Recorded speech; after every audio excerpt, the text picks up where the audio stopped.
Imagine waking up one day, you got your coffee in hand, you decide that the house needs a little bit of fresh air, so you go to your front door and you open it up and you notice this. And that's nothing major, it's just a package. We all get them, right? And so you're a little excited about it, and you decide, I'm gonna take it inside and gonna find out from my partner whether or not they ordered something, because I certainly didn't.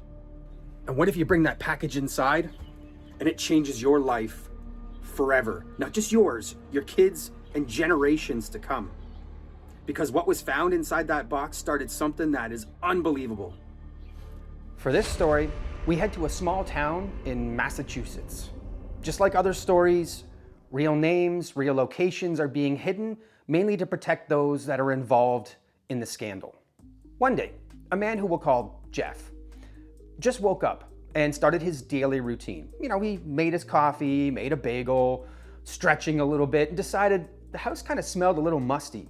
So he went to his front door to open it up to let some circulation in.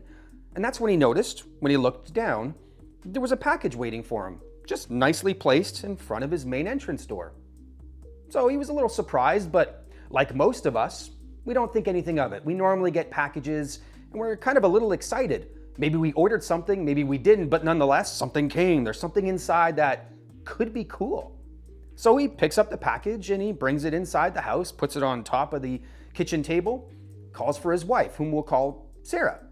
He's like, Sarah, come on down for a second. Did you order something? So he hears her yell, nope, didn't order anything, but she comes bounding down the stairs, super excited. Maybe somebody sent them something. Maybe it was a fan that sent them something as a thank you for doing what they do. So she comes downstairs and they both look at the package and they thought, let's open it up. So Jeff starts to cut the top very carefully, starts to peel it back. They both look inside and all of a sudden, they both jump back. Sarah goes running back upstairs screaming, get that out of my house. Get it out of my house now. And Jeff is just sitting there going, doesn't know what to do. He quickly closes the flaps, carries it, busts through the main entrance door, runs out to the side of his house where he has recycling and garbage bins, opens up the plastic garbage bin, stuffs the box inside, slams the roof on, or the lid back on the garbage can, runs back inside, and they both kind of just sit there and go, what just happened? Jeff goes back inside the house and Sarah comes back downstairs and they both look at each other and thinking, who would send something like this? Why would somebody put those things inside of a box and put it on our doorstep for us to find? What's inside, you may ask? These. Yeah, a whole bunch of spiders. And just waiting to crawl out and wreak havoc on unsuspecting humans. Still trying to figure out what happened. Maybe it was a joke. Maybe it was a prank. Maybe they pissed off somebody. Well, as it turns out, they didn't just piss off one person, they upset a giant. Over the next 6 days, more packages arrived, each with concerning items found inside. One package had a bloody pig's mask. One had a fetal pig. One contained a funeral wreath. And one package even contained a book entitled How to Survive the Death of a Spouse. It was then that Jeff and Sarah realized that someone was certainly not happy about something they posted on their website. But it wasn't just the package that tipped them off. Now, before we get into what else happened to Jeff and Sarah, I'm sure you're wondering exactly what they did to deserve this. Well, I'm here to tell you they did nothing to deserve it, but they very quickly realized that it was probably because of a website that they ran, that they created. And this website was meant to talk about e-commerce things, the good, the bad, and the ugly. You could post blog posts on it, talking about your experience and if you were unhappy or happy with something, and they generally would investigate every single claim and post it online for others to see. Not necessarily as a warning, but again, to bring forward the good, the bad, and the ugly about all things e-commerce related. Now, Jeff and Sarah had been running this website since 2011, and it was becoming very popular. Because let's face it, you and I have probably ordered something online from one of the giants, and maybe something didn't arrive the way it should. Maybe the customer service wasn't very good. Maybe we didn't get that refund. Either way, you gotta think for these e-commerce giants out there, they must get thousands of complaints a day. So Jeff and Sarah created a website to just bring these things forward. Awareness for the general public.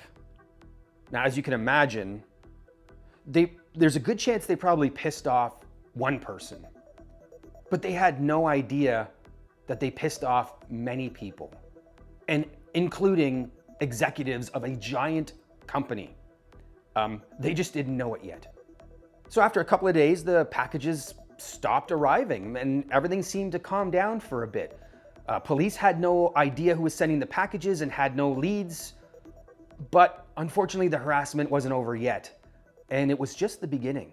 Shortly after the packages stopped arriving, things started to heat up again, but this time it wasn't packages, it was more intimate, more deliberate, more concerning. On an early Sunday morning in August, Sarah was busy in her garage organizing and doing general cleanup when she all of a sudden heard a commotion outside of her garage. So naturally, she opened the garage door to check out what was going on, and she noticed that a small crowd was gathering at the end of her driveway. So she thought, okay, something must be going on in the community. So she started walking down the driveway, basically about to ask what happened, and people all of a sudden noticed her, and they started walking towards her. A swarm of people started walking towards her, but they were friendly. So they were waving to her, they were saying, "Hi, we love your stuff. Thank you for inviting us," but she was still confused as to why they were there. And just about as she was, about to ask exactly why they were there, she looked left and right and noticed, well, a whole bunch of cars were lined up on the street, and more people were getting out of their cars and walking towards the house. So now she's a little bit concerned and worried, thinking, okay, something must be going down. I better not be in a bad situation. But she didn't feel threatened because everybody, again, was happy. So she stops everybody. She goes, "Hold on, guys, hold on a second. Well, hi, what's going on here?" Well, one person came up and said, "We'd love to thank you for inviting us to your barbecue. It's rare that people actually invite us to come to these things because you're such a well-known website, but thank you. And do you got any beer?" Well, Sarah kind of scratched her head and went, "Barbecue?" She didn't remember organizing any barbecue, so she said, "Hold on a second, guys. There might have been a misunderstanding. One sec, let me call Jeff and find out what's going on." So she gets on the phone and she calls Jeff, her husband, and says, "Babe, did you did you organize a barbecue and didn't tell me about it? Did you send out invites to all of our followers on our website, which could be thousands, by the way, and invite them over for a barbecue?" Well, Jeff, of course, said, "Well, absolutely not. I wouldn't do such a thing. And also, I'd make sure you were cool with it first." So they both established very quickly that this wasn't them. They didn't create any invites for this, and there was no barbecue planned. So after she tells everybody that they have to go home, sorry for the confusion, somebody's playing a prank, there is no barbecue, people understood, said goodbye, and left. But then Sarah decides to call Jeff again and go, "Hey, we need to talk about this." But as she was calling him, she also noticed there were more and more people gathering on the street, and she had no idea why. So she waited a bit. She decided to call Jeff back. So she calls Jeff back and says, "Hey, is there anything else going on that you want to tell me? Because people are leaving, but more people are showing up, a little bit confused as to what's going on. Do I need to put a sign out in front of our lawn saying, 'Hey, no barbecue here'?" And he says, "Well, interestingly enough, I'm at work right now, and you wouldn't believe the amount of negative comments that are geared towards you and I on our website." And Jeff went on to explain that there's a lot of people saying big, nasty things like they were liars, they weren't telling the truth, they were just doing smear campaigns for all these bigger e-commerce websites. Just generally downright nasty things. And Jeff was not sure exactly what was sparked this, what had caused this to happen. And as Jeff and as Sarah were talking, more people were walking up the driveway. Another person comes up and Sarah's like, hi, can I help you? There's no barbecue here. And the person says, "Oh, no, we're here for the yard sale. Did everything go? Everything seems to be gone already." Well, again, Sarah had to tell people to go home that there wasn't a yard sale. And unfortunately, this took all day and all of her time waiting outside to tell people, "Sorry, nothing's going on here, no barbecue, no yard sale. This was just one big prank." So that afternoon, Jeff comes home and Sarah and Jeff decide that we need to get the police involved and we need to tell them there's some internet crime going on here because clearly somebody's targeting just them. So over the next week or more people showed up claiming that they were invited to barbecues and yard sales and essentially completely disturbing the neighborhood and Jeff and Sarah's lives. And it was clear at this point, no matter whom was carrying out this blatant intimidation and smear campaign, that they had enough resources and knowledge to make it happen. And it started to occur to them that maybe this wasn't an act of one person, but perhaps a few well-connected people. Now, it wasn't long for the e-commerce community to find out what's been happening with this intimidation campaign. And it was directed at Jeff and Sarah specifically. And it was on their website. So many people offered their help. They wanted to show up and sort of help safeguard their house. Some people were saying, hey, I'd help in the investigation. Perhaps I know somebody that might be doing this. And a few people became closer and closer to Jeff and Sarah. So Jeff and Sarah wanted friends at this point in time and wanted support. So they let a few people in that seemed legitimate, almost like lifelong friends. But it was later discovered that not everyone that tried to help them was a friend. Some were actually hired to get to know Jeff and Sarah better, and their job was to report findings back to whomever was controlling the entire smear campaign. And at that time, they had no idea it was actually eBay. At one point in time, things got so bad that Jeff would sit outside on his front doorstep, just kind of surveilling the area just to see if they can see anything that's potentially a concern. And he was good for doing so. He was right for doing so, because on one morning, Jeff noticed that a repair van was parked up the street. Now, normally this wouldn't be a big deal. We have repair vans everywhere, except for the fact that he remembered seeing that van no more than a couple of days ago parked in the exact same spot. And then he remembered, wait a second, I saw that same van yesterday, and now it's back again. So with that, Jeff says, okay, I'm not taking any chances. He calls the police and says, there's a van that's been parked out down the street, same repair van, I don't trust it, could you check it out? So naturally, police showed up and surrounded the van. And that's where this story starts to unravel. After weeks of investigations through local police and the Internet Crime Task Force, Jeff and Sarah finally came face to face with their adversary.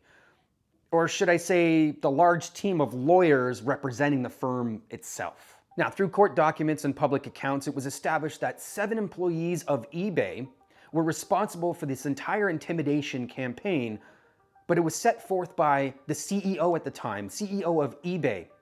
And that was proven by a text message that was reviewed by investigators that just simply stated, from the CEO to the leader of the 7, it just said, she needs to be shut up.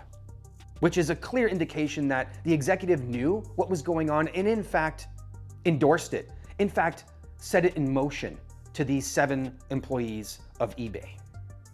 Through court documents, it was later established that not only were packages sent to Jeff and Sarah's house, the packages that contained really odd things inside, but also negative comments and accusations were made on public forums, including their own website. Email invites were sent to subscribers of their website, inviting for barbecue days and yard sales and, follower appreciation days. Attempts were even made to put a GPS tracker on one of their cars. And people were paid off to befriend Jeff and Sarah, only to report conversations and findings back to the group of 7. So an entire smear and intimidation campaign, very well orchestrated. Now you might be thinking, how could you prove that these 7 did it? Well, aside from the fact they admitted it in court, there was enough incriminating evidence that they had left behind to point only directly to them, such as it was proven by lawyers that through evidence left at the scene that they were there, that evidence found in cars belonging to the group of 7 that had tools to be able to break into houses, crowbars, that sort of thing. They told lies to investigators and tried to delete digital evidence and do digital evidence cover-ups. And everything was basically tried to be swept under the carpet, and they tried to hide all the evidence, but of course, they couldn't. Especially from the eBay executive who couldn't hide his text messages that clearly stated that he wanted Sarah and Jeff to be shut up. It was later discovered it wasn't necessarily the site that had upset the executives of eBay. It was particularly one article that was written suggesting that perhaps eBay was suing Amazon because they were accusing Amazon of poaching sellers. That really hit a nerve with eBay executives, not only because it was kind of true, but also because now it was made more public by this very popular website that Jeff and Sarah were running. And that website, by the way, is still running to this day. It's called ecommercebytes.com. On July 27th, 2021, sentencing for the people involved in this bizarre case started to be handed out. Although punishment varies between what each person was doing and their actual involvement, most of the team of 7 received jail time, some up to 5 years in jail. They received fines, some are $40,000, some up to $75,000. They were under house arrest, they had to do community service events, and some were even required to attend anger management courses and maybe get some psychological help and attend some seminars that are geared towards making yourself a happier and healthier person. Now, to eBay's credit, they started their own investigation because let's face it, just because a few executives and a few employees of a company do something silly, it doesn't mean the entire company agrees with it. So eBay did their own investigation into the allegations and ultimately decided to enter into a deferred prosecution agreement, admitted the factual base in the case, agreed to pay $3 million in penalty, and had to overhaul their entire compliance department and methodologies to include stricter protocols and provisions around the discipline of employees that take matters into their own hands.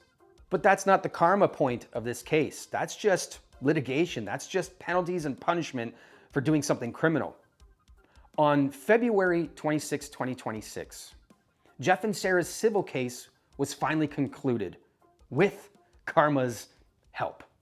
eBay decided that they did not want any more negative publicity in this situation, and the media coverage was just completely sending their reputation down the crapper. So they wanted to settle immediately, didn't want to even take this to court to be made public for everybody to see. So they settled. With Jeff and Sarah specifically outside of court, they settled. Now, there are no accounts of exactly how much was settled. Obviously, eBay would make them sign non-disclosure agreements saying, do not tell anybody what happened, you will keep your mouth shut. And they got paid enough money to do so. But preliminary investigations that I've done indicate that the original lawsuit was for $466 million, a defamation case worth $466 million. Now, you and I both know that when a company wants to settle, and they want to keep quiet what's going on, they really want to shut up the people that are going against them, there's a good chance they're going to settle for around close to that, maybe a little bit more, maybe a little bit less. Nonetheless, Jeff and Sarah, well, their life was made whole. And for generations, karma basically said, no, sorry, it's not enough that these people got jail time. Congratulations, you guys won't have to work a day in your life. Your kids won't have to work. Your kids' kids won't have to work. Minimum, I'm thinking $300 million as a minimum was the settlement. This is yet another case of karma laying down the hammer after the fact. It wasn't so much that eBay had to pay $3 million in fines. They're a massive company. They make billions of dollars. $3 million is pocket change to them. It wasn't enough that they had to admit their shady practices, admit that some of their employees were kind of going rogue, that they had to redo their entire protocols and procedures around stopping vigilantes or people taking matters into their own hands. But it was also because karma said, listen, you can't act like a mafia and get away with this. These people, they went through stress and heartache. They didn't even want to open packages anymore when one arrived. They didn't want to go outside their front door for fear that things could escalate. I mean, they were followed by some employees and they were attempting to put a GPS tracker on a car. That's some CIA shit that nobody wants to be part of. So karma said, you know what? No, they will never have to worry about finances again. And if you guys go after them, they will hire probably the most elite team of Navy SEALs ever to protect themselves because now they have the money to do so. I absolutely love it when karma drops down on a hammer. Why don't you join me next time for my next story of warring neighbors, where it's a years-long abuse, verbal assault, some things back and forth, dogs fighting with each other, and bullets go flying. But karma was like, nah, you know what? This is not cool. And what karma did was unbelievable. And it was one of the biggest hammers I've ever seen drop because of something silly like a neighbor dispute. My name's Chris Bez. Thanks for watching. We'll see you soon.